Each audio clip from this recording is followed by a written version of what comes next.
Hey everyone, welcome back. In this tutorial, I'll show you how to fix Vercel custom domain not working on Vercel in 2026. So if your domain is not connecting, showing errors, or your website is not going live, yeah, this guide will help you fix it step by step without confusion.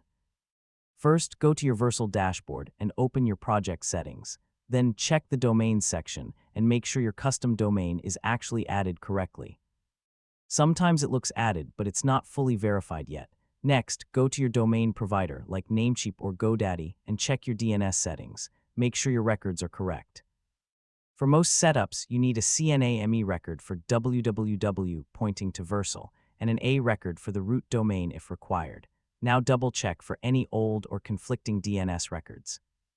If you see extra records or old hosting entries, remove them because they can block Vercel from verifying your domain.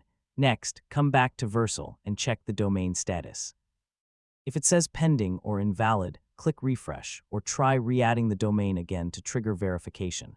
Now wait for DNS propagation.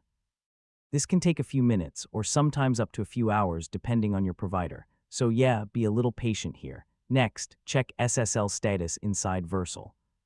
If it's not active, just wait a bit or redeploy your project, because SSL sometimes takes time to issue.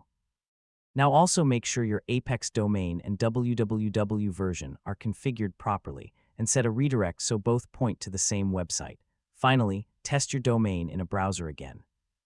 If everything is correct, your site should load perfectly without errors, and that's it. You've successfully fixed Vercel custom domain issues.